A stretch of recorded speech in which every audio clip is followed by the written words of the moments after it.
ഒരു സ്പൂൺ വെളിച്ചെണ്ണയിലേക്ക് കുറച്ച് ഉലുവ, അതിലേക്ക് തന്നെ കുറച്ച് വലിയ ഉള്ളി, ഒരു വലിയ ഉള്ളിയാണ് കേട്ടോ.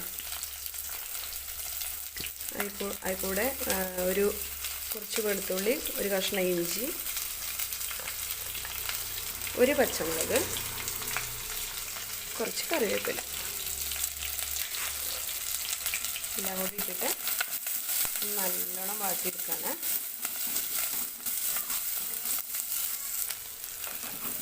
നല്ലോണം വാടിയിട്ടുണ്ടായിരിക്കും. ഇനി ഒരു തക്കാളി മുറിച്ചത്, ഇതൊന്ന് വഴന്നിട്ട് അതിലേക്ക് നമുക്ക് 2 സ്പൂൺ മല്ലിപ്പൊടി, 1 സ്പൂൺ മുളക് പൊടി, 1/2 സ്പൂൺ മഞ്ഞൾപ്പൊടി കൂടി ഇട്ട് കൊടുക്കണം. ഈ ചമ്മന്തിക്കൊക്കെ വഴന്ന അത്രേ വഴത്തിയിട്ടുള്ളൂ, തക്കാളി വഴറ്റിയിട്ടുള്ളൂ. ഇനി നമുക്ക് ഈ പൊടികൾ ഇട്ട് കൊടുക്കാം.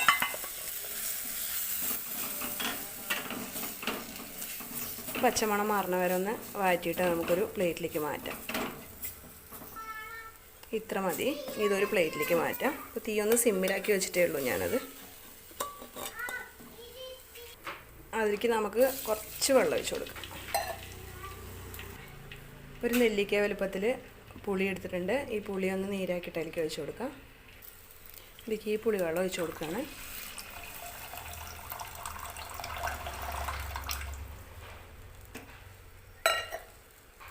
ഞാൻ നല്ലോണം തിളച്ചിട്ട് അതിലേക്ക് പച്ചമാന്തലാണ് ഇവിടെ റെഡിയാക്കി വെച്ചിട്ടുള്ളത്. പച്ചമാന്തൽ കറി വയ്ക്കാൻ വേണ്ടിയിട്ടാണ് അതിലേക്ക് ഇട്ട് കൊടുക്കുക. അത് തിളയ്ക്കുന്ന സമയം കൊണ്ട് നമുക്ക് ഈ മസാലയൊന്ന് നല്ലോണം അരച്ചെടുക്കണം. പുളിവെള്ളം ഇപ്പോൾ നന്നായി തിളച്ച് വന്നിട്ടുണ്ട്. അതിലേക്ക് നമുക്ക് ഈ നേരേക്ക് വെച്ച മാമ്പലിനെ കുറച്ചിടാം.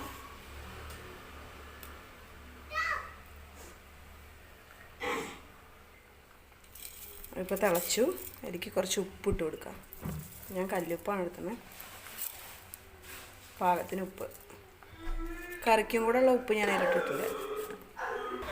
ഇനി നമുക്ക് അതിലേക്ക് അരച്ച് വെച്ച മസാല ഇട്ട് കൊടുക്കാം.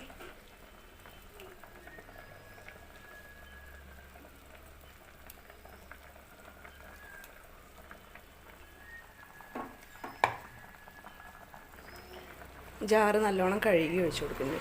പാകത്തിന് വെള്ളം ഇപ്പോൾ ഒഴിച്ചു കൊടുക്കണം.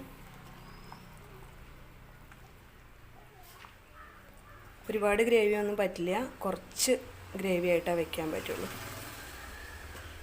ഒരു വെറൈറ്റി കറിയായിരിക്കും. പച്ച മാന്തൽ കൊണ്ട് ഉണ്ടാക്കുന്ന ഒരു കറിയാണ്. നിങ്ങളെല്ലാവരും ഒന്ന് ട്രൈ ചെയ്ത് നോക്കണേ. നമുക്കിതിൽ കുറച്ച് കറിവേപ്പില നല്ലോണം ഒന്ന് തിളച്ചാൽ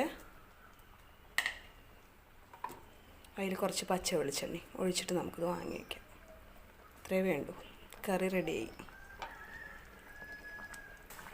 കറി നല്ലോണം തിളച്ചിട്ടുണ്ട്. അതിലേക്ക് ഇനി പച്ച വെളിച്ചെണ്ണ ഒഴിച്ച് കൊടുത്തു. ഇനി നമുക്ക് തീ ഓഫ് ചെയ്യാം.